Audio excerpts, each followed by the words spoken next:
Hello guys, welcome back to the channel. Still you are using old school pivot table for data analysis. Excel has new function group by and pivot by, which are here to transform how you summarize your data directly in the grid. No pivot table needed. In this video, we will learn how to use group by and pivot by in detail. So let's dive in. So let's just solve the simple example, then we can understand the formula.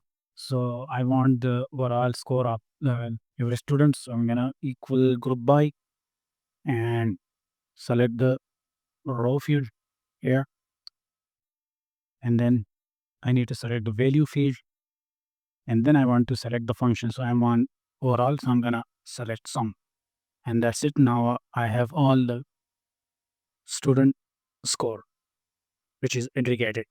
Now, now let's just say, look at this formula. The group by function required three field, which is mandatory, and all the other field, which is optional. We will look into that as well. So the first field is you need to select a category column, which can be 1 and 2 column, and the second should be value column, and the third should be a function, like you want the average, the sum function, the count, whatever, all the function like the aggregated function you need. And then there is the other option, which is optional, which do not required for the formula to work. And we will have to look at this. The first is the field header. So, and the second is the total depth is the grand total, subtotal, and sort order, and then the filter array and filter relationship. So let's just look into one by one in this all optional function with other example. So let's just say I want to add the header here, and I want to remove this total, which I am see here. So I'm gonna click into the column and write at the end. I'm gonna hit a comma, and then there is the field header option, which we have four option. I don't want any field header. Yes, but don't show it. No, but generate. And I want this option, which is common use. So I'm gonna hit 3 or tab, which will be selected. And then the total depth. Now at this time we have the total grand total at the end, but I don't want this total. So I'm gonna yes, hit 0, and we have the header and the totals are gone. Now to look at the sorting function, this is another great function features here in the group by function. We want to get an average score by each student. So I'm gonna hit group by function, and then the row field should be my subject. Okay, and the value field should always be values. And now this time I'm gonna hit average, and then I don't yeah, I want header, so show 3, and then I don't want no total 0, and then I want the order. So the order should be, if you want to sort it by this column, you need to enter 1, and if you want to sort it by the second column, like how much, how many column you selected, it should be like alphabetically. This is the first column, this is the second column, so I'm gonna hit 2.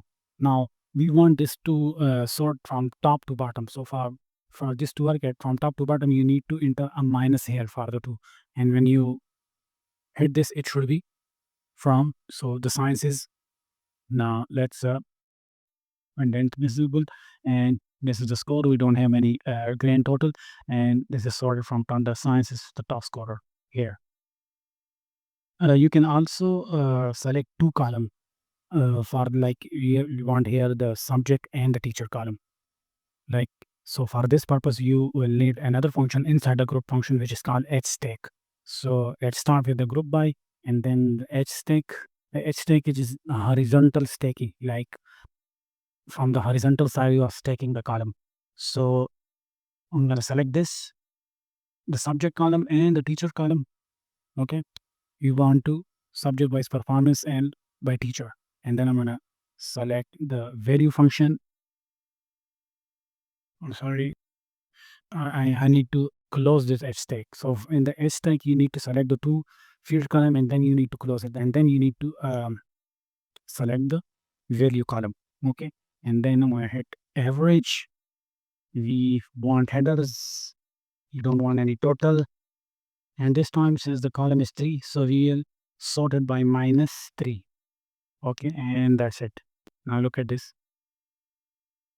We get the data by subject, subject, teacher, score. The science is the top subject.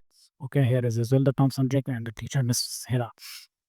So that's it. That's how you can stack multiple column. Now the next function is gonna take a look at the filter function in here. So let's say as first I want to group by data for math, and then value, and then sum. So this is our normal subject wise. But now I want to look into how I can get the subject score by the student, like for particular student, not for every student. I'm going to select a student, and then I'm going to uh, get the subject and the marks of the subject by the student. Okay. So here, let's say I'm going to open this formula, and I'm going to, yeah, we need to show header. We need to, no total debt, and sorting by should be -2.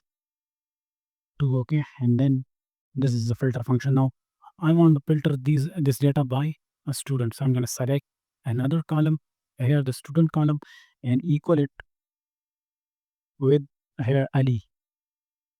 Okay, and Ali, sorry, Ali, and then close it. Now we get only the subject for Ali. A math, he did 78 in the math and the art. Now if we can also change this name here for other student, I'm gonna show you another function. Let's come down here and go to data, and then here data patient, and select a list, and in this select all these student data. Okay, and hit OK. Now we have all the student list. So let's say Zara, and come again down here the formula and delete this and equal this formula to this cell. Now whenever you change the student name here, it will be now in for Zara English 34, history. Now let's look at to another, and that's the chemistry computer 88. Now let's move to the pivot by function, which is almost the same, but there is only one changes in the formula. So I'm gonna delete this data to make a space here. So paired by function is the same as group by function, but there is only one change, the row and the column field. Like the in the paired by function is like pivot table, it show you horizontally and vertically data across the column. So for the row field, like I want to get the student score, I'm gonna select the students, and then for the column field, I want to get subject wise. Okay, so I'm gonna subject wise select it, and then I'm gonna select a value. Okay, and then I'm gonna get a function here. So yeah, and close it. Now look at that. This is the subject all, this is column wise, and this is for the student wise. So Ali all 65 history, and we can also come here and select this as average. Okay, and it will give us the average function. So that is all for the pivot table, for the pivot by function. You don't need a pivot table, you just need a pivot by function to summarize your data any way you possible with group by and pivot by function. That's it guys, that is all about group by and pivot by function. If you like this video, please hit that like button, subscribe this channel, and if you have any question, comment me down below, and you will find this data set anywhere in the description. Thank you for watching.